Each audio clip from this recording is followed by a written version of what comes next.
Seigneur, pour te glorifier, Seigneur, pour t'adorer, Seigneur Jésus. Nous sommes là, Seigneur, pour te glorifier, Seigneur Jésus. Que ta présence soit parmi nous, Seigneur. Que ta présence soit parmi nous, Seigneur. Que le Saint-Esprit descende parmi chaque personne ici présente, Seigneur. Brûle à travers chaque personne ici présente, Seigneur. Tu es le roi des rois, Seigneur. Tu es l'alpha et l'oméga, Seigneur Jésus. Nous te remercions, Seigneur, pour ta louange, Seigneur. Nous te remercions de nous diriger dans le bon chemin, Seigneur. Sans toi, nous sommes rien, Seigneur. Sans toi, nous sommes poussière, Seigneur. Nous te remercions de nous diriger dans le bon chemin, Seigneur. De nous éloigner du mal, Seigneur. Pardonne nos péchés, Seigneur Jésus. Tu es le seul, Seigneur, pour nous, Seigneur. Seigneur Jésus, nous te remercions, Seigneur. Tu es le Dieu. Tu es le seul tout-puissant, Seigneur Jésus. Tu es là pour nous, Seigneur Jésus. Nous te remercions, Seigneur. Pour tout, Seigneur Jésus, nous te remercions, Seigneur. Merci. Ton amour, ta puissance, ta présence dans ma vie. Ton amour, ta puissance, ta présence dans ma vie. Et je veux t'adorer de tout mon cœur. Et je veux t'adorer de toute mon âme. Et je veux t'adorer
Nous te remercions, Seigneur. Nous te remercions pour ta louange, Seigneur Jésus. Nous te remercions pour ta présence, Seigneur Jésus, ton amour, ta puissance, Seigneur. Nous te remercions pour tout cela, Seigneur. Nous sommes rien sans toi, Seigneur. Nous te remercions pour ta grandeur, Seigneur. Nous te remercions, Seigneur. Nous te remercions, Seigneur, de nous avoir fortifiés, Seigneur. De nous avoir glorifiés, Seigneur. Nous te glorifions, Seigneur Jésus. Nous te remercions pour ta grâce, pour ta bonté, Seigneur. Pour ta miséricorde, Seigneur. Nous sommes là, Seigneur, pour te glorifier, Seigneur, pour t'honorer, pour t'adorer, Seigneur. Nul n'est comme toi, Seigneur, que ta présence soit parmi nous, Seigneur. Que ta sainte présence descende parmi chaque personne ici présente, Seigneur Jésus. Guide-nous, Seigneur, guide-nous, dirige-nous, Seigneur, dans le bon chemin, Seigneur Jésus. Seigneur, nous sommes là pour te louer, Seigneur, pour te glorifier, Seigneur, pour t'adorer, Seigneur Jésus. Nous te remercions, Seigneur, pour tout ce que tu fais dans notre vie, Seigneur. Pardonne nos péchés, Seigneur. Aide-nous, Seigneur, à avancer selon ta volonté, Seigneur, selon le bon chemin, Seigneur Jésus. Nous te remercions, Seigneur. Nous te remercions, Seigneur. Tu es le seul, tu es le tout-puissant, Seigneur. Tu es le guérisseur, Seigneur. Tu fais des miracles, Seigneur Jésus. Nous te remercions pour ton amour, Seigneur. Nous te glorifions, Seigneur. Nous te louons, Seigneur, pour ta grâce, Seigneur. Nous te remercions, Seigneur. Nous te remercions, Seigneur. Aradhane, Aradhane, Tudi Aradhane, Aradhane,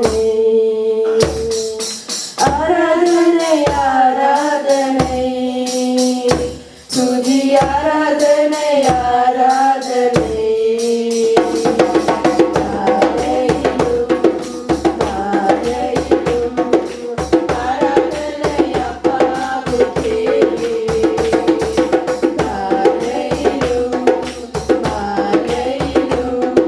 Aradhane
te remercions, Seigneur, pour ta louange, Seigneur. Nous te remercions pour ta présence, Seigneur, parmi chaque personne, Seigneur. Nous te remercions d'avoir touché les Seigneur Jésus, nous te remercions, Seigneur, pour cette louange, de nous avoir gardés, Seigneur, de nous fortifier, Seigneur, de nous faire agir selon ta volonté, de nous conduire selon le bon chemin, Seigneur Jésus. Nous te remercions, Seigneur, au nom puissant du Seigneur Jésus-Christ. Amen. ஆண்டவரும் இரட்சகருமான இயேசு ராஜாவின் நாமத்தில் வாலிப பிள்ளைகளை நான் வாழ்த்துகிறேன். Je vous invite au nom de Jésus-Christ.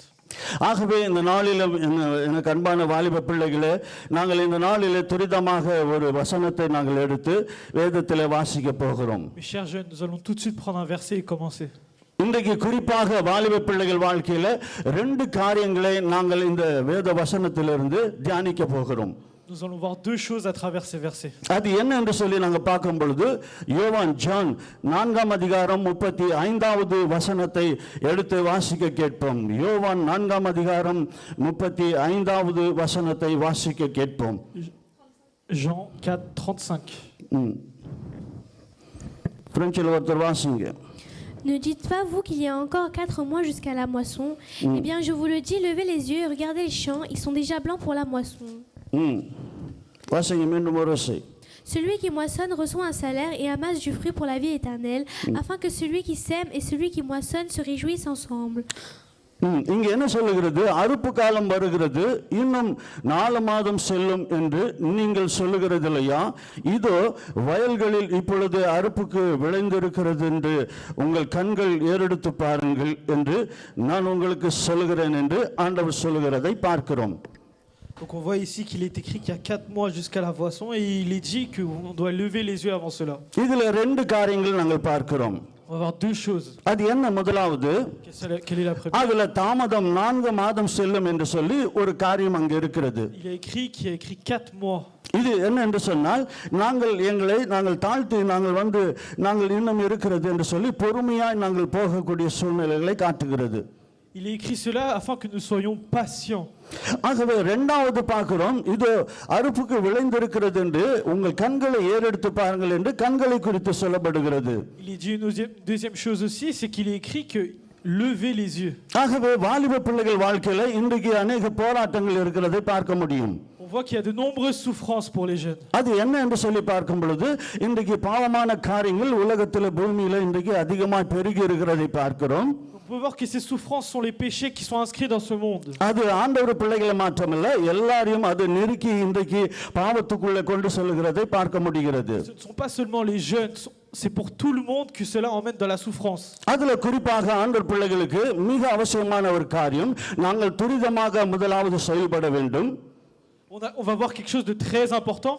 ஆகவே இரண்டாவது எங்களுடைய கண்களை கர்த்தரை நோக்கி பார்க்க வேண்டும்.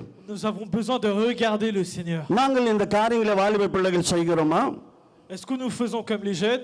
காரணம் என்ன என்று சொன்னால் பைபிள் சொல்லுகிறது. Il est écrit dans la Bible. இன்னொரு வசனத்தை நாங்கள் வாசிக்கும் பொழுது On va prendre un autre verset. மத்தேயு 6ஆம் அதிகாரத்தில் Matthieu 6, 22வது வசனத்தில் 22. மத்தேயு 6ஆம் அதிகாரம் 22வது வசனம் இப்படியாய் சொல்லுகிறது. வாசிக்க கேட்போம். L'œil est la lampe du corps. Si ton œil est en bon état, tout ton corps sera éclairé. Mais si ton œil est en mauvais état, tout ton corps sera dans les ténèbres. Si donc la lumière qui est en toi est ténèbres, combien ces ténèbres seront grandes? இந்த வசனம் சொல்லுகிறது, கண்ணானது சரீரத்துக்கு விளக்காய் இருக்கிறது. உன் கண் தெளிவாய் இருந்தால் உன் சரீரம் முழுவதும் வெளிச்சமாய் இருக்கும் என்று சொல்லி முதல் 22வது வசனம் சொல்லுகிறது. Il est écrit que l'œil est la lampe du corps. Donc si l'œil est en bon état, le corps sera en bon état. ஆகவே இருளிலே வெளிச்சம் எப்படி அவசியமோ, Comme la lumière est importante dans l'obscurité, ஆகவே ஆண்டவருடைய பிள்ளைகளுக்கு இந்த வெளிச்சம் மிக அவசியமா இருக்கிறது. on voit que pour les enfants du Seigneur, c'est aussi important. ஏன் என்று சொன்னால் இந்த பூமி இன்றைக்கு உலகம் இருளில் இருக்கிறதை பார்க்க முடிகிறது. Parce qu'on voit maintenant que le monde est rempli d'obscurité. அந்த இருள் என்ன? அது பாவத்தை குறிக்கிறது. Et c'est quoi cette obscurité? C'est le péché. ஆகவே வெளிச்சமாய் நீ இருந்தால், உன் கண் முதலாவது தெளிவாய் இருந்தால் எல்லாமே சரியா இருக்கும், தெளிவா இருப்பாய் என்று பைபிள் சொல்லுகிறது. Mais il est écrit que si tu vois dans la lumière, si ton œil est en bon état, tu verras tout correctement. நாங்கள் அப்படி இருக்க முடிகிறதா? Est-ce que cela est comme ça pour vous? எல்லா நேரத்திலும் நாங்கள் தெளிவா இருக்கிறோமா? Est-ce que c'est tout le temps correct pour vous? ஆனால் கீழே இருக்கிற 23வது வசனம் சொல்லுகிறது, உன் கண் கெட்டதாய் இருந்தால் உன் சரீரம் முழுவதும் இருளாய் இருக்கும் என்று சொல்லி, கெட்டதாக அல்ல இருளாய் இருக்கும் என்று பைபிள் சொல்லுகிறது. Mais si ton œil est en mauvais état, tout ton corps sera dans les ténèbres. இப்படி உன்னுள்ள வெளிச்சம் இருளாய் இருந்தால் அவ்விருள் எவ்வளவு அதிகமாய் இருக்கும் என்று பைபிள் சொல்லுகிறது. Plus les ténèbres sont grandes, plus la lumière que vous devez apporter seront grandes. ஆகவே வாலிப பிள்ளைகளே, Je vous le dis, mes jeunes frères et தம்பி sœurs, தங்கச்சியே, mes jeunes frères et sœurs, இந்த நாளிலே உன்னுடைய கண்கள் யாரை நோக்கி கொண்டு இருக்கிறது? mais qui regardez-vous en ce jour? நாங்கள் எத்தனை முறை இந்த பைபிளை பார்க்கிறோம்? Combien de jours allez-vous regarder cette Bible? எத்தனை முறை ஆண்டவருடைய சமூகத்தில் ஆண்டவரை நாங்கள் தரிசிக்கிறோம்? Combien de temps êtes-vous venus dans cette enceinte? நாங்கள் எத்தனை முறை ஆண்டவரை பாடி மகிழுகிறோம்? Combien de fois avez-vous chanté le nom de notre Seigneur? ஆகவே அன்பான வாலிப பிள்ளைகளே, Mais je vous le dis en ce jour, தயவு செய்து இன்றைக்கு எங்கள் வாழ்க்கையிலே இந்த கண்களை நாங்கள் பரிசுத்தமாய் காத்துக்கொள்ள வேண்டும் என்று பைபிள் சொல்லுகிறது. mais je vous le dis en ce jour, gardez vos yeux sur les bonnes choses, sur les choses correctes. ஆகவே உங்களுடைய கண் வெளிச்சமாய் இருந்தால் சரீரம் முழுவதுமாய் வெளிச்சமாய் இருக்கும் என்று சொல்லப்படுகிறது. Si votre œil est en bon état et dans la lumière, tout votre corps sera dans la lumière. அது கெட்டதாய் இருந்தால் அது இருளாய் இருக்கும் என்று பைபிள் சொல்லுகிறது. Et s'il est en mauvais état, vous verrez l'obscurité. ஆகவே ஆண்டவருடைய பிள்ளைகள் இன்றைக்கு நாங்கள் எதை நாங்கள் தெரிந்து கொள்ள போகிறோம்? Mais en ce jour, qu'est-ce que nous allons apprendre aujourd'hui? ஆகவே முன்பு சொன்னது போல இருள் வரத்தான் செய்யும். L'obscurité viendra toujours. பாவங்கள் எங்களை நெருங்கி வரத்தான் செய்யும். Le péché viendra toujours à vous. ஆனால் ஒளியாகிய இயேசுவை நாங்கள் சார்ந்து கொள்ளும் பொழுது Mais nous avons une lumière qui est Jésus, உன்னை இருளில் இருந்து அந்த வெளிச்சத்துக்குள்ள அவர் கொண்டு போவார். qui vous sauve de cette obscurité et qui vous ramène dans cette lumière. ஆகவே வாலிப பிள்ளைகளே, இன்றைக்கு நீங்கள் பார்க்கிற காரியங்கள் காட்சிகள் அது மெய்யானது அல்ல. Mais je vous dis, mes jeunes frères et sœurs, tout ce que vous regardez dans ce monde n'est pas forcément correct. ஆகவே இன்று அழகுகளை பார்க்கிறோம், அநேக அழகு காரியங்களை பார்க்கிறோம். Nous regardons ce qui est beauté, ce qui est apparence. தேவன் உலகத்தில் படைத்த எல்லா மனித குலமும் ஆண்டவருடைய மனித படைப்பும் அழகுள்ளது. On voit qu'il est dit que toute chose qui a été créée par le Seigneur a une beauté. ஆனால் இந்த பூமியில இன்றைக்கு அழகு என்று சொல்லி பாவத்தை கொண்டு வருகிற அநேக காரியங்களை பார்க்க முடிகிறது. On voit que cette beauté ramène souvent des problèmes, elle ramène le péché. ஆகவே அதுக்கு நாங்கள் விலகி நாங்கள் காத்துக்கொள்ள வேண்டும். Et c'est pour ça que vous devez vous éloigner et attendre. அதுக்கு நாங்கள் என்ன செய்ய வேண்டும்? Qu'est-ce que vous devez faire? இன்னும் பைபிள்ல நாங்கள் பார்க்கிறோம், அநேக வசனங்களை நாங்கள் சொல்ல முடியும். On le voit dans nombreux versets dans la Bible. ஒரு பக்தன் இப்படியாய் சொல்லுகிறான், ஆண்டவருடைய ஊழியன் ஒருவர் சொல்லுகிறார், உன் கண்களை இதோ ஆண்டவரே, என் கண்கள் ஆண்டவரே உம்மை நோக்குவதாக என்று சொல்லி. Il est écrit dans la Bible que un serviteur a dit que mes yeux se concentrent uniquement sur toi, Seigneur. ஆகவே வாலிப பிள்ளைகளே, தயவு செய்து இன்றைக்கு எங்களுடைய பார்வை எங்கே நோக்கி கொண்டு இருக்கிறது? Mais je vous prie, mes jeunes frères et sœurs, faites attention où vous regardez. ஆகவே நாங்கள் இன்றைக்கு ஒரு தீர்மானம் எடுக்க வேண்டும். Vous devez prendre une décision aujourd'hui. இந்த மாயமான இந்த உலகத்தில் ஆண்டவரே, இதுக்கு நாங்கள் ஆண்டவரே, நாங்கள் எங்களை செவியை சாய்க்காமல் எங்களை ஒப்பு கொடுக்காமல் உம்மையை நாங்கள் சார்ந்து கொள்வோம் என்று. Que nous ne regardons pas ce monde rempli d'obscurité, que nous regardons notre Seigneur Jésus uniquement. ஆகவே இரண்டாவது, உன் கண் கெட்டதா இருந்தால் உன் முழு சரீரமும் முழு எண்ணமும் அது கெட்டதா இருளா இருக்கும் என்று பைபிள் தெளிவாய் சொல்லுகிறது. On voit qu'il est écrit que si ton œil est en mauvais état, tout ton corps sera dans les ténèbres. ஆகவே ஒன்று எல்லாவற்றையும் அங்கே சீர்குலைக்கிறதை பார்க்கிறோம். On voit que toute chose a un sens ici. ஆகவே இன்னொன்று நாங்கள் பார்க்கும்போது, இன்னொன்று அது சீராய் இருந்தால் எல்லாம் சீராய் ஒழுங்காய் இருக்கிறதை பார்க்கிறோம். On peut voir si tout est correct, tout sera correct. ஆகவே அன்பான தேவனுடைய பிள்ளைகளே, Je vous le dis, mais en ce jour. வாலிப பிள்ளைகளே, இன்றைக்கு நீங்கள் உங்கள் கண்களை ஆண்டவரை நோக்கி பார்க்க நீங்கள் ஒப்பு கொடுக்க Je வேண்டும். vous dis, mes jeunes frères et sœurs, regardez le Seigneur en ce jour. சரி, இரண்டாவது அதுல நாங்கள் பார்த்தோம், யோவான் 4ஆம் அதிகாரத்தில் 35வது வசனத்தில் நாங்கள் பார்க்கும் பொழுது, இதோ இந்த நாளில் அன்பானவர்களே 4 மாதம் செல்லும் என்று சொல்லி அங்க தாமதத்தை குறித்து நாங்கள் பார்க்கிறோம். On voit qu'il est écrit à propos de la moisson, comme nous avons vu dans Jean, il est écrit 4 mois de nouveau patienter. ஆகவே வாலிப பிள்ளைகளுக்கு இன்னைக்கு பெரிய ஒரு போராட்டம் ஒன்று உண்டு. On voit que pour les jeunes de maintenant, il y a une grande souffrance, une grande difficulté. அதுல இந்த தேசத்துல நாங்கள் பார்க்க முடிகிறது. On peut le voir dans ce monde. இன்னைக்கு ஒரு சில பிள்ளைகள் வேலைக்கு போகிறாங்க. On voit, il y en a qui vont au travail. ஒரு சில பிள்ளைகள் படிக்க போகிறார்கள். Il y en a qui vont faire leurs études. ஆகவே அந்த எந்த காரியமா இருந்தாலும் அநேக காரியங்களில் காரியங்களிலே அவர்கள் தங்களுடைய எஃபர்ட்டை போட்டு அவங்க வந்து செயல்பட வேண்டியது அவசியமா இருக்கிறது. Mais peu importe ce qu'ils font, ils sont toujours obligés d'affronter ces épreuves. ஆனால் அதுல எங்களுக்கு என்ன வருகிறது என்று சொன்னால் சோர்வுகள் எங்களுக்குள்ள வருகிறதை பார்க்க முடிகிறது. Donc, toutes ces choses-là, on reçoit des souffrances, des choses ஆகவே qui nous accrochent. இன்றைக்கு அந்த சோர்வுகளில் இருந்து நாங்கள் எழும்பி வர வேண்டும் என்று ஆண்டவருடைய வசனம் சொல்லுகிறது. On voit un moyen de s'échapper de tout cela. அதுக்கு துரிதமாக ஒரு வசனத்தை எடுத்து வாசிப்போம். நீதிமொழிகள் 6ஆம் அதிகாரத்தை நாங்கள் திருப்பிக் கொள்வோம். நீதிமொழிகள் Proverbe 6ஆம் அதிகாரத்துல 6. அந்த இடத்துல பாருங்களேன் 9:10 வாசிக்க கேட்போம். பிரெஞ்சில் நாங்கள் 9:10 நாங்கள் வாசிக்க கேட்போம். Proverbe 6, 9, 10. Reconnais-les dans toutes tes voies et il te rendra tes sentiers droits. 10 9:10 ரெண்டு வசனங்களை வாசிக்க Un சொல்லுங்க. peu de sommeil, un peu d'appaussissement, un peu croiser les mains. இங்கே பைபிள் சொல்லுகிறது, தமிழ்ல நான் வாசிக்கிறேன். சோம்பேறியே, நீ எவ்வளவு நேரம் படுத்திருப்பாய், எப்பொழுது உன் தூக்கத்தை விட்டு எழுந்திருப்பாய் என்று பைபிள் சொல்லுகிறது. On voit qu'il est écrit, paresseux, jusqu'à quand seras-tu couché? Quand te lèveras-tu de ton sommeil? நான் சொல்லல சோம்பேறி என்று சொல்லி, Ce n'est pas moi qui le dis que vous êtes paresseux. ஆனால் பைபிள் எழுதியிருக்கிறது. Mais il est écrit dans la Bible. எனக்கு தெரியும் இந்த சோம்பேறி என்று சொன்னால் இந்த பிரெஞ்சில் வந்து ஃபெனியோ என்று சொல்லுவாங்க. Moi je le sais, en français on dit souvent flemmard, fainéant. Est-ce que correct? Oui. Oui. ஆகவே இன்றைக்கு நாங்கள் சோம்பேறிகளாய் நாங்கள் இருப்போம் என்று சொன்னால் அது முதலாவது எங்களுக்குள்ள என்ன கொண்டு வருகிறது? தூக்கத்தை கொண்டு வருகிறது. Mais si vous êtes paresseux, fainéant, qu'est-ce que cela vous apporte? Ça apporte le sommeil. அதுக்கு காரணம் சொல்லுகிறோம். Il y a une raison pour cela. நான் ரொம்ப ஃபட்டிகா இருக்கிறேன், டயர்டா இருக்கிறேன் என்று சொல்லி. Vous dites souvent que vous êtes souvent très fatigué.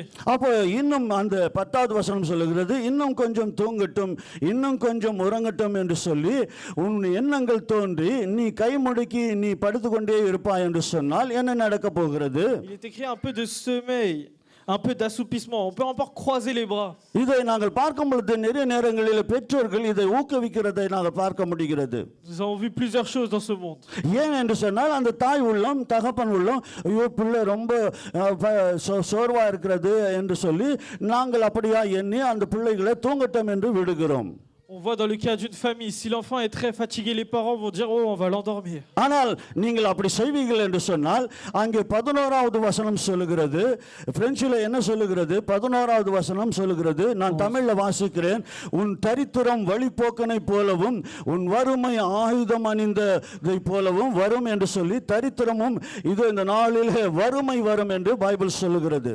Et la pauvreté te surprendra comme un rôdeur et la 17 comme un homme en armes. ஆகவே வாலிப பிள்ளைகளை நீங்க என்ன பார்த்தாக்க சிரிக்கிறீங்க. என்னது நாங்க தரித்திரரா இல்லைங்க, நாங்க நல்லா இருக்கிறோம், இந்த பிரான்ஸ் தேசத்துல நாங்கள் செழிப்பா தான் இருக்கிறோம் என்று நீங்கள் சொல்லிக் கொண்டு இருக்கலாம். Mais pouvez-vous dire non, moi je suis pas comme ça, moi je travaille, moi je suis actif. எங்களுக்கு சாப்பாடுக்கெல்லாம் என்ன குறையும் இல்லை, நாங்க வறுமையெல்லாம் எங்களுக்கு தெரியவே தெரியாது. Mais pouvez-vous dire moi je mange correctement, moi je mange bien. ஒருவேளை இன்றைக்கு அப்படி இருக்கலாம். En ce jour il peut être comme ça. ஆனால் உன் பின்னிலைமை எப்படி இருக்கும் என்று உனக்கு தெரியாது. Mais vous ne saurez pas demain ce sera comment. ஆகவே ஆண்டவர் இப்பொழுதே உனக்கு எச்சரிப்பான காரியங்களை சொல்லுகிறார்.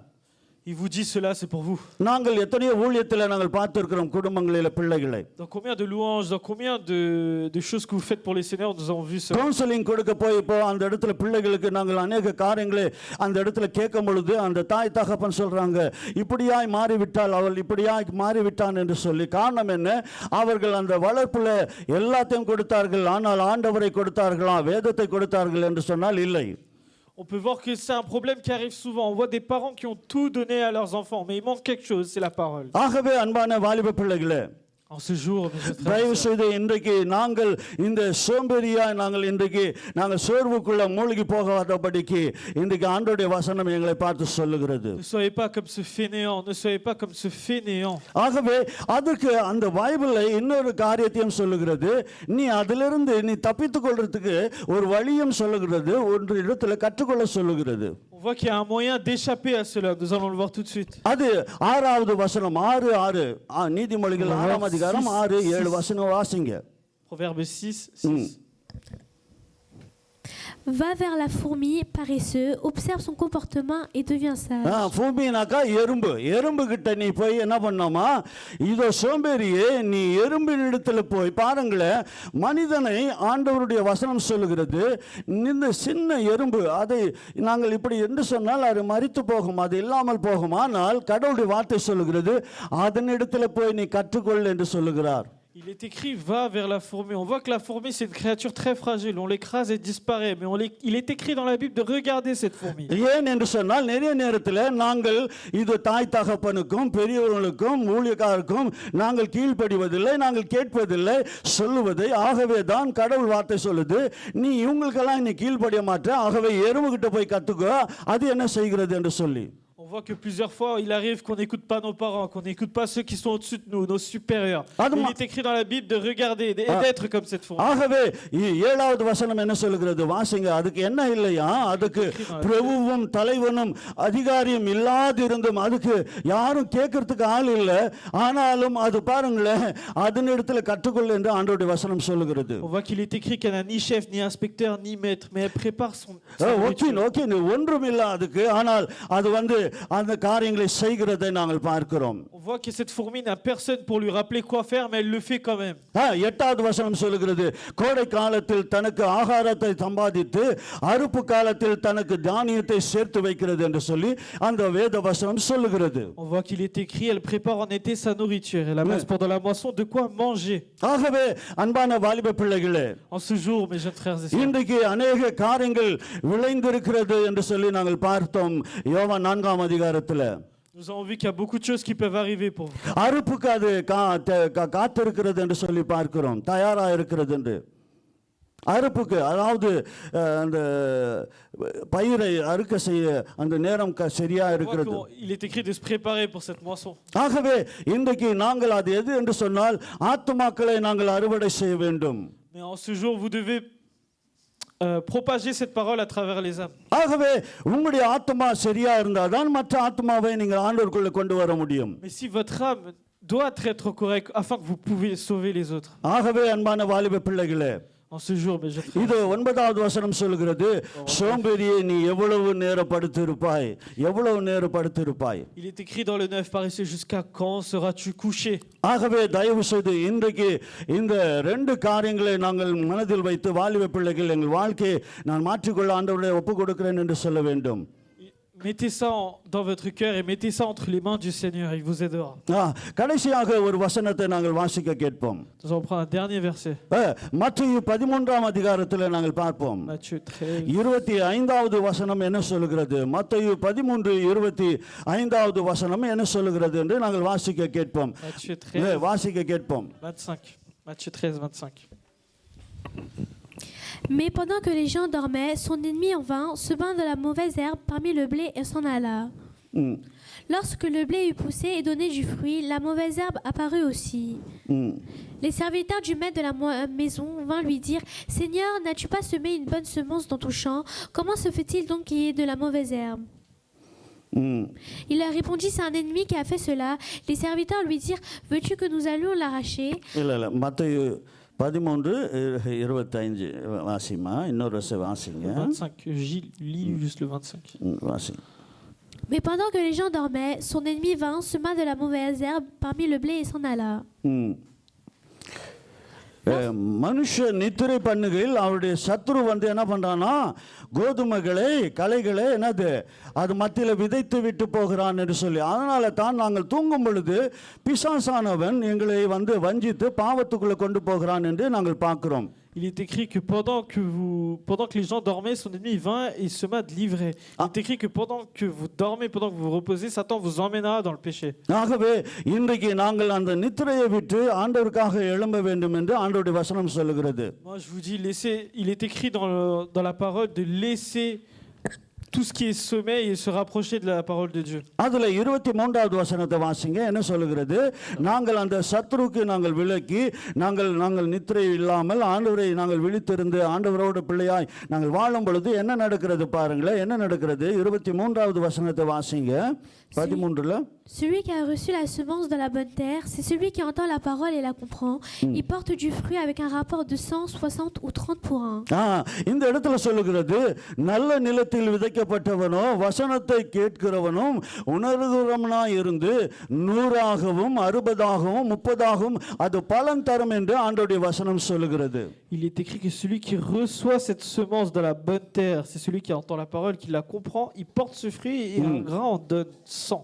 100 அப்புறமா 60 30 என்று ஆண்டவருடைய வசனம் சொல்லுகிறது. Et un autre 60 et un autre 30. எப்பொழுது அது நடக்கிறது? Mais comment cela se fait-il? வசனத்தை முழுமையாய் நாங்கள் கேட்கும் பொழுது, Si vous écoutez correctement ces versets அதை உணரும் பொழுது, et que vous le comprenez, இந்த ரெண்டு காரியங்கள் நாங்கள் செய்யும் பொழுது அது பலன் கொடுக்கிறதை பார்க்க முடிகிறது. on peut voir que si vous faites ces deux choses-là, il se passe quelque chose en vous. நாங்கள் இன்றைக்கு பலன் கொடுக்கிற பிள்ளைகளா இருக்கிறோமா? Est-ce que vous avez des choses, est-ce que vous avez cette semence en vous? ஆகவே அன்பான வாலிப பிள்ளைகளே, Mes jeunes frères et sœurs, இதோ இந்த நாளில கூட உங்கள் கண்களை யாரு நோக்குகிறது? en ce jour, qui regardez-vous? இன்னும் இந்த கண்கள் போற போக்குல நீங்கள் சோம்பேறிகளாய் சோர்வுல இருக்கிறீங்களா? Est-ce que vous êtes paresseux en regardant cela? ஒரே ஒரு சம்பவத்தை சொல்லி நான் ஜெபம் பண்ணி முடிக்க போகிறேன். Je vais vous dire une dernière chose et nous en commençons. ஒரு குடும்பம் இருந்தது. அந்த சினிமா குடும்பமா இருந்தால் அந்த சினிமா நடிகர் அவர்கள் ஆண்டவருடைய பிள்ளைகள் அல்ல, அவர்கள் அப்படியா சினிமா நடிகர் அந்த குடும்பமாய் சினிமாய் நடித்து கொண்டு இருந்தார்கள். அவர்களை ஆண்டவர் தொட்டு ஆண்டவருடைய பிள்ளைகளாய் மாற்றினார். On voit que nous allons parler d'une famille d'acteurs qui était dans le cinéma. அந்த குடும்பத்தில் தாய் தகப்பன் எல்லாம் ஆண்டவரை ஏற்றுக்கொண்டார்கள். Mais on voit que cette famille a accepté Jésus-Christ dans leur vie. ஆனால் அவளுக்கும் வாலிப மகள் ஒரு இருந்தாள் அந்த பிள்ளை. On voit que ses parents ont accepté, mais il restait un jeune enfant, une jeune fille. இதெல்லாம் பார்த்தும் அந்த வாலிப மகள் உடனே அந்த மகள் மனம் திரும்பவில்லை, ஆண்டவரை ஏற்றுக்கொள்ளவில்லை. Mais elle n'a pas accepté Jésus tout de suite. Elle avait du mal à accepter cela. ஆனால் அது அப்படியாக சினிமா நடித்து கொண்டு இருந்தார்கள். Ils continuaient de faire ce qu'ils avaient à faire.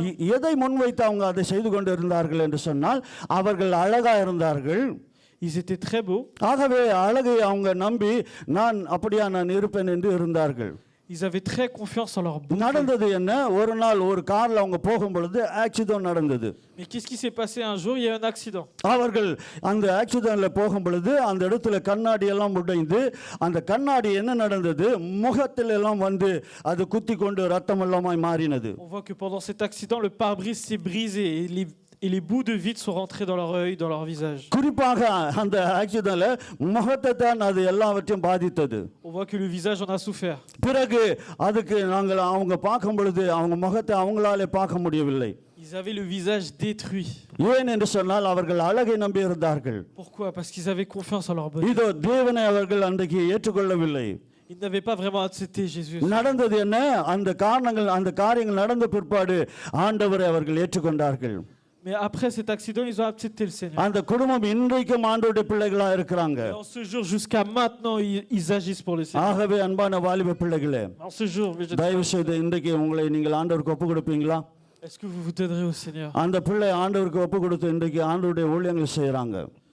En ce jour, cet enfant qui a accepté Jésus et avance dans ce chemin. தயவு செய்து நாங்கள் எல்லாரும் வாலிப பிள்ளைகள் எழுந்து நின்று நாங்கள் ஒப்பு கொடுக்க போகிறோம். Nous allons tous nous lever et prier. ஆண்டவரே, இதோ இந்த நாளில் ஆண்டவரே, என் அழகு அல்ல ஆண்டவரே, Seigneur, en ce jour, mon attirance ne என் compte pas, Seigneur. திறமை அல்ல Mon ஆண்டவரே, talent ne compte pas, Seigneur. ஆண்டவரே என் பலன் அல்ல ஆண்டவரே, Ce n'est pas ma force qui compte, நான் Seigneur. ஆண்டவரே சோம்பேறியா இவ்வளவு நாள் இருந்து விட்டேன் ஆண்டவரே, Seigneur, même si j'ai été paresseux, aide-moi à ne plus நான் l'être, Seigneur. காரணங்களை சொல்லிவிட்டு இருந்தேன் ஆண்டவரே. Seigneur, j'ai même sorti des excuses, Seigneur. ஆனால் இனி ஆண்டவரே நான் அப்படியா இல்லாமல் ஆண்டவரே, Mais en ce jour, je ne veux plus être comme ça. ஆண்டவரே உம்மை நோக்கி பார்ப்பேன் ஆண்டவரே, Seigneur, je vais regarder que toi. ஆண்டவரே உம்மையை நான் சார்ந்து கொள்வேன். Seigneur, je suivrai que toi. இயேசுவே நீர் அழகானவர் என்று நாங்கள் Seigneur, அறிந்திருக்கிறோம். je dirai que tu es le plus ஆனால் beau, Seigneur. எனக்காக நீர் அழகை இழந்தீர் என்று சிலுவையில் நாங்கள் பார்க்கிறோம். Mais Seigneur, tu as fait toutes choses pour moi. Tu as ஆகவே été ஆண்டவரே crucifié à la இன்றைக்கு croix. என்னை மாற்றுங்க ஆண்டவரே, Seigneur, en ce jour, change-moi. ஆண்டவரே என்னை மாற்றுங்க ஆண்டவரே. Change-moi, Seigneur, ce jour, Seigneur. Merci pour cette parole. Merci pour cette parole que tu nous as Jesus. donnée, Seigneur. Grave cette parole dans notre cœur, Seigneur.